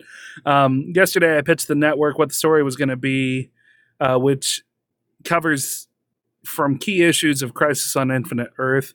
And we're going to do our version of this. We're going to do our version. He just repeats himself. And he's like, we're going to do our own version of this, is what he said. You just paraphrasing him at this point. Yeah. Our goal is we're going to make a list of 100 cool things that we want to do. And even if we only get to do 50, we're still going to do 50 cool things. That needs to be special. This is the holy grail of the DC comic book stories, in my opinion, and we cannot screw this up. So yeah, that was Mark Guggenheim's fucking frantic ranting about Crisis on Infinite Earths. I may try to pirate this when it comes out. Oh yeah? Because I don't have cable, so I can't watch the CW. I mean, you can just come over and watch them with us. Oh yeah, I could do that. I mean, we record them on TiVo. We can just not delete them. I don't watch any of them, so I don't really know, but I feel like they're going to make these pretty self-contained. All of the crossover events, they have stuff leading up to them. Like these last seasons have all been leading up to it. So you're getting brief snippets, and Bucky has talked about it, or he talked about it a good bit on that episode. So if you want to kind of get in the know, listen to that episode. Okay. What was that? 194, I think, or 193 or 194, somewhere around there. I think it's 193. The Buckmaster Flash. Buckmaster Flash is where we talk about it. And Brandon thinks it's 193. So if you, Brandon, or anybody else wants to kind of get in on it, he does talk about it there. And I think there are actual time links in that episode. I haven't done it for the past couple of episodes. He touches bases on it there. And then if you really want to bug him about it, just ask him, because he's better at recapping that stuff than I am. Yeah. So okay, fair enough. I just watch for the enjoyment of it. He has a steel trap of a memory when it comes to it. So yeah, I'm pretty excited for it. Yeah. I'm also kind of excited to see the end of Arrow. I started off not really liking that series, but I've really learned to enjoy it. So, well, cool. All right. That wraps us up for this week. If you have any questions or comments you'd like to hear yourself on air, you can call us at 978 DU-OGRES. That's 978-386-4737. You can text us if you want as well. Texas. You can text us. You can Texas. You can Houston, Texas at that number as well. All of the Texans who listen to our, all 4 of the Texans who listen to our show are like, that's not a Texas accent at all. In a slightly British accent. You can also reach us on Twitter at Dueling Ogres. Thanks for Brandon reading and not paying any attention to me, because that was so bad. Reach us on Twitter at Dueling Ogres. Email us at duelingogres@gmail.com, or leave a comment on the Facebook page like these nice people. Brandon? Okay, so this goes 2 weeks back. Or no. Yeah, it's episode 194, Buckmaster Flash. Okay, cool. It's not 193. We had a couple comments after we had recorded. So we got a comment from Jesse of the Source Material podcast who says, fun episode, guys. Good to hear Bucky back on the show. Mm-hmm. Thank you. It's always good to have him. No We matter also how got much crap I give him. a comment from the Diamond Man Stephen Hines, the incomparable Diamond Man Stephen Hines. The incomparable Reverend Diamond Man Stephen Hines. Oh, yes, that's right. He is a reverend. Of the Spaghetti... Church of the Flying Spaghetti Monster. Yeah, Church of the Flying Spaghetti Monster. He says, I have to agree with Terry W. Irvin about Marvel oversaturating the market, although the Doctor Strange show/movie sounds cool. The Harley Quinn series sounds fun, even if there will be no C-word action. Have you two watched The Boys yet? It's amazing. I have not watched The Boys. I do have Amazon Prime, and that's next on my list to watch. I just finished up Orange is the New Black about a week ago. Oh, nice. And it takes me a little bit to get into a new series. Yeah. I keep meaning to make some time to watch it, and I haven't yet. But I do want to watch it. I've heard it's really good. Wizard in the Wardrobe, Keisha, has also commented on it being very good. Yeah. She finished it up pretty quickly, so. Yeah. He also says, thanks for mentioning Soccer Mom Killer #2 Kickstarter. I'm glad that it's over with. Oh, wait, now I have to get all the incentives and made and ship them? Fuck. There's no Larry comment on that one. Oh. Maybe it was the next one. Oh, or wait, did he mess? I think he messaged me. And then on last week's episode, while you look that up, Remington, I had a comment from just me. Just Brandon had a comment, not Remington. Right. From Viscount Terry W. Irvin II, who says, interesting to listen to Cody and the Ogres discuss stand-up comedy in various audiences. Reusable silicone toilet paper? Nah, I'd be passing on that one. Which I responded with, You'd still be passing something, #poop joke. thanks, Brandon. And he says, right up there with the fart jokes you all discussed, smiley face. We're 5. Larry commented on the Cody episode as well through a private message where he recorded wanting to know where the Unity Cafe was. Oh, okay. Which, if you are in downtown Parkersburg, it's 212 7th Street. And their phone number is 304-917-3753. Go get yourself some crepes. Yeah. Yeah. Some crepes, as They're the French crepe. say. They don't say that. No, they don't. No, they don't. Claps. Claps. He is also working on a review of the Black Void RPG that will be going up on the website sometime soon, from what he said. Awesome. I love Larry's articles. I do too. I'm glad that he keeps doing them. I want to make sure that he knows how much I appreciate the fact that he's still occasionally writing articles for us, as Negalary or Mumfrey or whatever you want to call him. Yeah. Yeah. He goes by many names, but just one beautiful face. Yes. And one very raunchy brain. Speaking of the website, make sure to subscribe on our website at duelingogres.com for news shows and articles pertaining to some of your favorite geek news. Once a month, we send out a newsletter, so it's not like every time something gets posted. Just once a month, newsletter comes out. It has our last 5 episodes or posts on there. And I think it has our merch featured down at the bottom. I'm not sure, maybe. And our calendar, if it works. Yeah. Yeah. Sometimes it does, sometimes it doesn't. It depends. We do on which have an platform. event coming up this month. We do. We are going to be at Multiverse Comics in Parkersburg, West Virginia on August 31st. Yes. There's a get together. There's a Facebook group. You can look it up and join it or request to join. I think there's a approval process now. Yeah. Called Nerds of the Galaxy. That is correct. Almost 700 members strong now. Uh-huh. And they're having a meetup at Multiverse Comics. They're doing podcast recordings, and we're going to be there doing the podcast from 4 to 6. Yep. And that was organized by Tonray, right? Right. Okay. So thank you very much, Tonray, for organizing that. I think this will be like the first, just what you would call a meetup. This is the first one, yes. Well, I mean, for me, oh, really? Yeah, that I've ever been to. Just a meetup. I which think is me cool. too, yeah. Yeah. Like, I mean, we've talked about meetups and stuff for the streaming group and like meeting up at TwitchCon for people who are going. And to have like an actual organized event to go to is neat. Yeah, it's something I've always wanted to do and just have never had the option to be able to go to. And that's going on from noon to 8 o'clock. Yes. And I am working actually on trying to get the day off. Oh, cool. So I might be able to get the day off. I'll have to double check with the musical prodigy, but he's going to college, back to college as well. And the only days that he is going to be able to work are like Saturdays and Sundays. Oh, okay. I'm still going to be pulling like 40 hours a week. Jesus. On top of 12 hours of school. So yeah. I'm going to be very busy, people. So if we become very sparse, you know why. But if I can get that off, I'm going to drag Ginger down to be there with me all day. Oh, cool.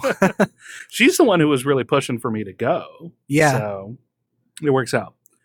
And finally, be sure to leave us a 5-star review on iTunes because that helps to boost us higher on the cool kids list. Maybe leave a little message.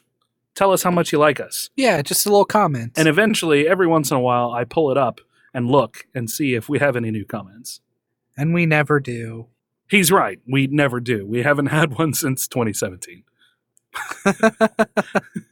So get over to Apple, get over to iTunes, find our damn podcast, and leave us a review, please. Just to make me feel better about being up on iTunes. All of you people have iPods, right? The newfangled iPhones with your HD displays, with your what are those called? Iris displays. Facial recognition? No, what do they call their screens? I don't remember. Soft OLEDs? No, I don't remember. I don't know what I'm talking about anymore. I've never worked on phones before. Brandon's coughing. I know. He's just saying, let's get this over with. You can also find us on YouTube, iHeartRadio, or nearly anywhere else you can find a podcast. Spotify. Stitcher. Pandora. No, fuck Pandora. Yeah. Fuck them, right? Put your D right in their A. Yeah, Pandora, we're coming for you. Yeah. We're going to trounce your podcasts by storm. We're going to pants you. Or if you want to try a brand new podcatcher app, you can try Radio Public, which supports podcasts by slapping an ad on the front and the back of them and giving us a little taste of that ad revenue pie. I mean, not us. Because we don't have ad revenue. Yeah. We try, but we don't. No. Has not been very lucrative. No. I'll tell you what has been more lucrative, though, and more personal and more loving, is our Patreon, which we mentioned earlier, and we'll also mention in the outtakes. So, of course, at the top of the show, I have the recording already thanking them, but I just want to thank Bucky and Chad again for the continued support and donation. You can hit us up over at patreon.com/duelingogres. There are 3 tiers you can chime in on. You can just give us $1, you can give us $3, you can give us $5.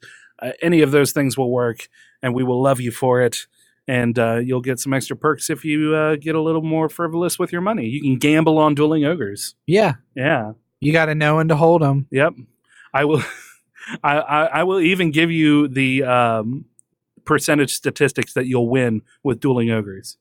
0.000000001%. I like those odds. So you're about as likely to win with Dueling Ogres as you are getting the Baron's Mount from Strat Dead. It's a little World of Warcraft joke for all you people out there. There you go. I'm sure it'll be appreciated by one person. Exactly. By Ginger, if she ever actually listened. I had to go behind the curtain. I had to go down and ask her which mount it was that she struggled so hard to get. I remember she would run through that dungeon. Or dungeon or raid. I don't remember which. There are a few of them that she hasn't got yet. But just like every night for months. Oh my God. Yeah, ridiculous. It was part of her rotation. I think she finally just gave up. But anyway, until next week, Ogres, keep your gloves blunt. And your tusks sharp. Good night.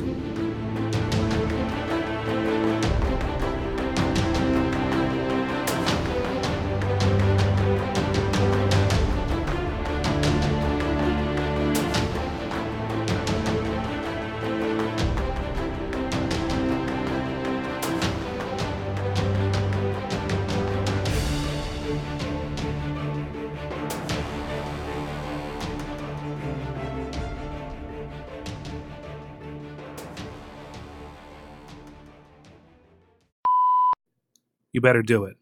Keep them sharp. Keep them blunt. Your clubs and your tusks, or your tusks and Respectively. your tusks and your clubs, respectively. Blunt and sharp, or sharp and blunt. Yep. So. Yeah. Huh? Huh? I thought you said something. No, I didn't say anything.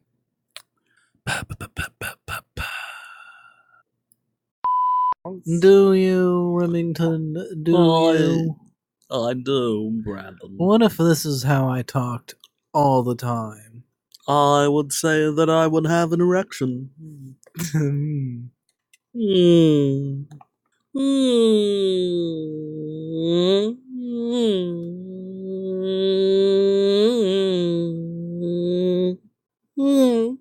Are you trying to Doppler effect? No. No, I was just making bug noises, Brandon. Bug. Let's not make this more complicated than it needs to be. I'm a bug. That's my bug impression. I'm a bug. Hey guys, I'm a bug. I'm a bug. Give me some fruit and some sweaters. That was my bug. It was good. I liked it. Thank you. You're welcome. Good friends support each other. They do. In everything that they do. Yep, especially murder. Oh, I was like, what the fuck is that sound? It makes a high, I don't even know if you can hear it. It makes a high-pitched whine. I think your finger just might have been in the right place. Giggity. Yeah.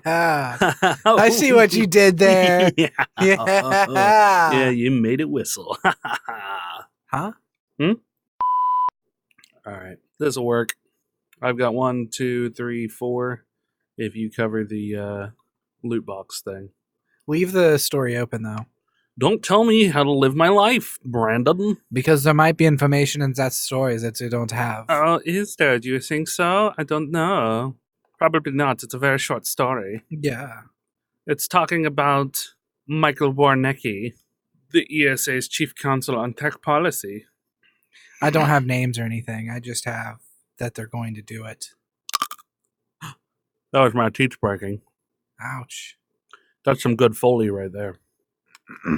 I don't know. I didn't actually hear it. I hope it was good Foley. I might use it. You're making a Foley out of yourself. I guess I'm going to have to put that in my Foley folder. Your folio. My portfolio. I wonder how often that joke is made in the industry. Portfolio? Yeah. One time ever. That person was beaten to death. And it's now an unspoken rule. Yeah. That makes sense. Man, there's a fucking ad for Jimmy John's here, and all I want is Jimmy John's now. Freaky fast. They are freaky fast. Freaky Friday. They don't deliver this far. They don't. That's because it's too far away. They can't be freaky fast if they can't deliver it in 5 minutes. You'd have to drive downtown to get it. I would. I'd probably have to kill a bull elephant as well. Yeah. For sport. Like you do. I understand that. Fucking monster. What? I said like sport. I understand that. Yeah. I don't know if that's soaked in enough yet. Smoke it. Better safe than sorry. Yes? Smoke it. Smoke. Are you smoking yet? Smoke, smoke, smoke that cigarette. That is Han Solo. You can tell by his signature blaster. Signature blaster. Look at that signature blaster that Han Solo's got. Look at it. It's got that chrome front with the little blaster dissipation thing on the front. You're always carrying that around. Sit it down. Wipe it down pistol. a little. Why do you have a sight like that? You never see him use the sight. You never once see him use the sight. Maybe he used it in Solo. I'm not sure. Maybe. I haven't seen Solo. I've never watched Solo. I don't know. I mean, it doesn't really matter. The stormtroopers can't hit shit anyway. You could just fire willy-nilly and get one of them. Just keep firing. Just keep going. It's like an unlimited energy supply.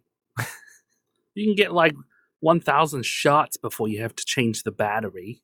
That's a lot of stormtroopers. 9 times out of 10 he fires from the hip. You know where that comes from, right? No.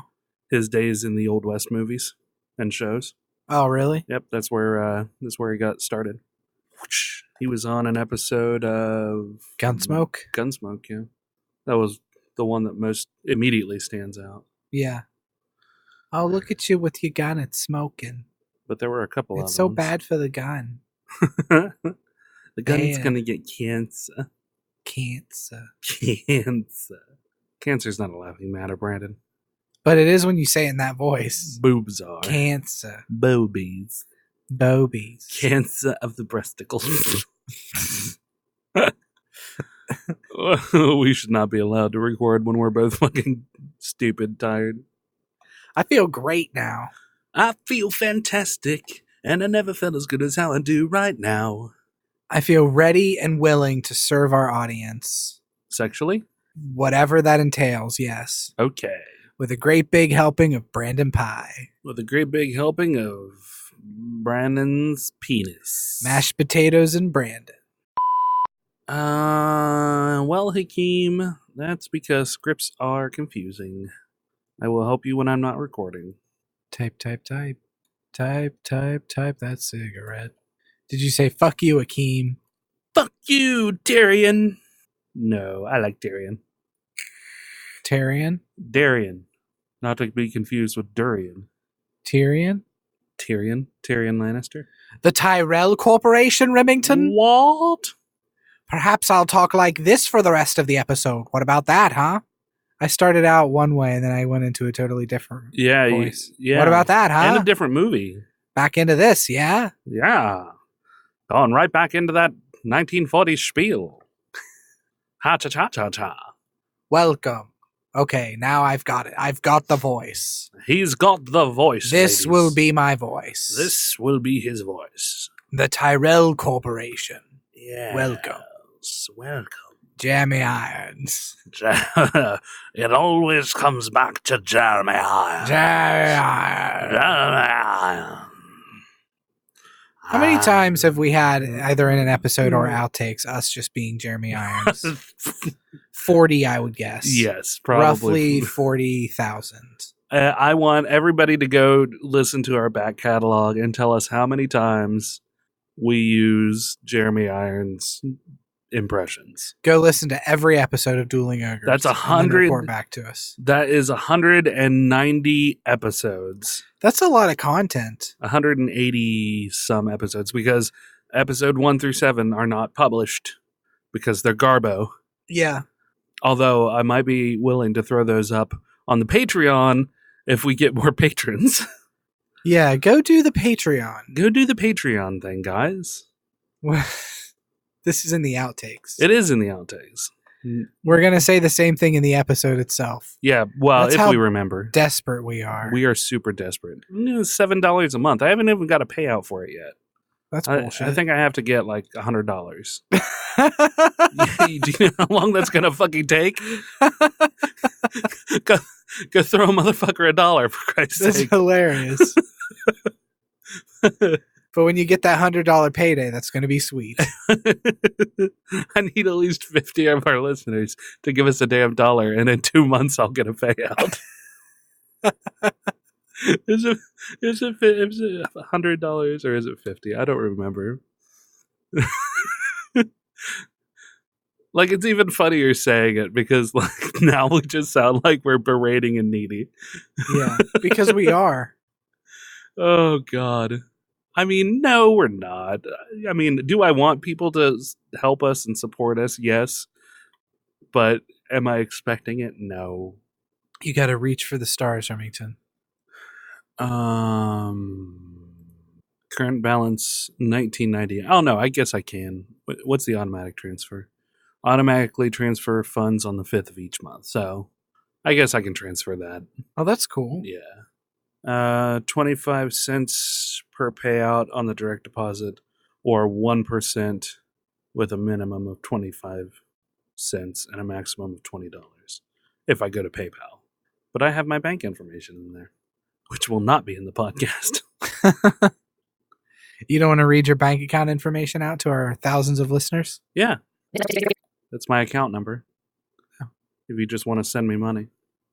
You can try and take money out of it, but you won't get very much. Joke's on you. The joke's on you and me. Yeah, that's true. The joke is a little bit on you, too. Yeah, 100%. 1998. It was a good year. It was the first year I got laid. No, it isn't. When you were 12, 14, What? 15. You'd be 15. 15? No.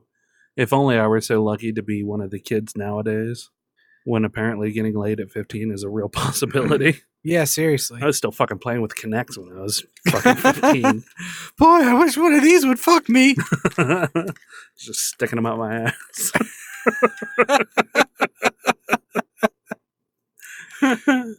Not the fucking rods either, no. Those weird shaped little fucking snowflake guys. You made a real connection. Why am I trying to put in another cough drop? That's a terrible idea. Yeah, we're about to record. I'm stupid. You're dumb. You don't need a cough drop. I don't need one. I'm addicted to cough drops. This is why I don't buy them. I'll just fucking eat them like candy. Just buy candy. No. Candy doesn't make my throat soothed. I can soothe your throat. With what? You said that so innocently. Yeah. Yeah, you can With respond to it. A child's laughter. Oh. Just open up your mouth. I'll have a kid laugh directly into your throat. That got weird. Quit being scared. He's not going to eat you. Okay, probably he's not going to eat you. There's a 50-50 chance he won't eat you. I'm going to be real honest. There's a 70-30 chance that he will eat you. He will probably eat you. Now laugh. Laugh, child, laugh. All right, I need a script. I need a word. I need a word for our script. I am needy, Brandon. Have we done luxurious? I don't know. I fucking stopped keeping track. Fibbledorfendane. Yeah, that was the one from 194. And then last week it was whatever. Swaffelin. Yeah. Luxurious? We can do luxurious. Somebody can tell me if I have done it already. Luxurious. I think that's right. Yep, that's right. Luxurious.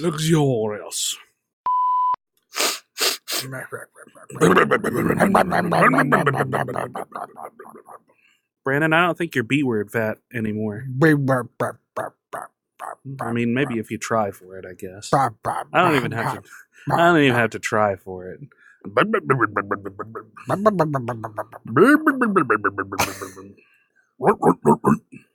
Okay. I think we're ready.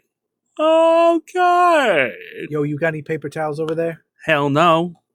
Sorry, dog. I'm leaving a water stain on this table. It's fine. It's a garbage table anyway. Okay. Ginger used that for years to hold up her TV. Years. Yes, she did. Years.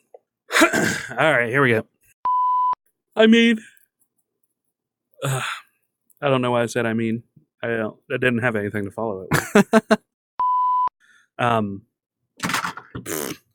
Wrecking shit. Oh my god. I'm straight wrecking shit. My microphone. Your microphone. Everybody's microphone. Oh my I'm gonna God. ruin everything. Quit squeaking. Stop that. I had to turn to face Brandon. None of that's going to be in there, but there was a lot of squeaking and stuff going on. A lot of squeaking and grunting and things falling. Yeah. Because I was facing the computer so I could read stories. We're already like an hour in anyway. Damn. Yeah. And my phone's being slow. Or your internet's being slow. One or the other. Oh no, it's warm in here too. I feel really cool. It says it's 75. It must be because I'm right by the window. 7 Spanish angels at the altar of the sun. Cody Jones didn't even like the Facebook post for his own episode. He did on Instagram. Oh, did he? Yeah. Remember, he said he turned off his Facebook. Oh, yeah, that's right. Yeah. I forgot about that. So, of course, he didn't. I forgot, all right? Instagram. Jump off my He did nuts. on Instagram. Damn. No, I love your buns. You said buns, right? I said nuts, but I like that you like my buns.